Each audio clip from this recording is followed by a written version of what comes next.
So it seems as though there's a panther definitely creeping around this neck of the woods. And with the latest sighting just last night, Daniel and Natalie are keen to get the stealth cameras and the eco traps out again. We're out here on Karen's property in a little gully leading from her dam, and we're looking for signs that there are big cats around. And Karen heard it growl around this area just last night. So it's very close. We are very close to where this big cat is. And we know that there are swamp wallabies that frequent this little gully. They come here and they feed on the grasses. And as you can see, there's plenty of overhangs for them to hide away in, and they also hide away in the grass. So what's a big cat going to do? It's going to follow them. Follow them through these gullies, and if you can see how dark this area is, a big black cat is going to blend in very well. It can hide behind these rocks and stalk the wallabies and jump out at them as they pass by. But what we need to do is find a narrow spot along this gully so that the cat has to pass the camera trap. We'll see what we can find. Well, Karen heard it last night, so it's definitely in this area. Whether we will have any luck or not is another thing, but we'll try. I think the best place to start looking is where there's prey. Yep.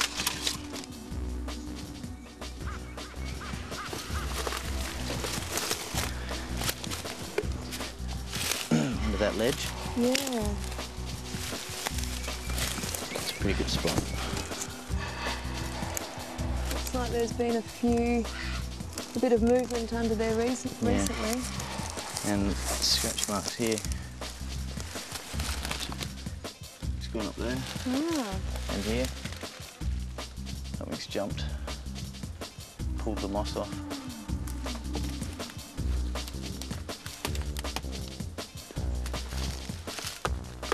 We've just chosen this spot because there's a really recent fresh game trail that's quite commonly used by all sorts of things coming up this creek bed, and it goes underneath this overhang. It looks like something's been lying in here, could be anything. And it's nice and protected in here as well, so we'll put the camera trap here with some bait, and maybe we'll be able to tempt something in front of the camera, and we'll see what will take our bait. Daniel and Natalie are going to leave their camera traps on Karen's property for a few days. If the big cat is still around, and it sounds like it is, we may just get lucky. Daniel, what do you think? Are these witnesses believable? I think they're very believable. The eyewitnesses are 100% convinced of what they've seen, and the eyewitnesses are very credible. We've got eyewitnesses from Asia and Africa that, would recognise it if they saw a big cat, and they do recognise it. So I think that there is something out here. I think it's time to get an official response. Well, that sounds quite interesting, because a lot of the eyewitnesses have been quite frustrated with the authorities because they're claiming that the authorities do not take their sightings seriously. So it would be quite interesting to speak to someone from the council and see what they think about these sightings. I want you to pay a visit to the Hawkesbury City Council. They're the local authority responsible for this area.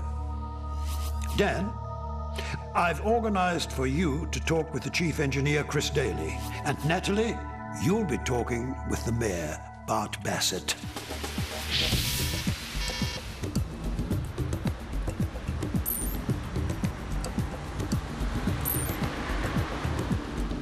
How many reports and sightings are actually made to the council regarding the big cat? I think in the last 4 years we've had 100 and something reports of sightings or evidence that there are cats around. Do you think that there is much hope in controlling something like this? I mean, the authorities can barely control, like in Australia we have problems with feral domestic cats and rabbits and everything like that. What chance is there that we can control or do something about a big cat population? It would certainly be a huge problem for the state government to undertake. I acknowledge that. But the fact is they should be at least warning people of the danger. You have bushwalkers, tourists who are walking through the national parks, and also local residents who live adjacent to national parks that are at risk. Why do you think that there is a problem with the state government taking responsibility for this? I think it'd be too large a task for them to undertake. Everybody has limited budget responsibilities and it's probably just too large. So what is the state government's consensus on the existence of these big cats around here? In response to the correspondence we've sent, they've written back saying that there is more likely than not large cats exist in the national park. On top of that, they've actually listed photographs of large cats on their website. However, they don't actually take the next step and warn people that there have been sightings in the national park in the outskirts of Sydney, and therefore they should be looking for sightings of these sorts of animals and report them. They haven't gone that step. They should at least be making the community aware that there is a likelihood and then get on with proving the sightings to be real.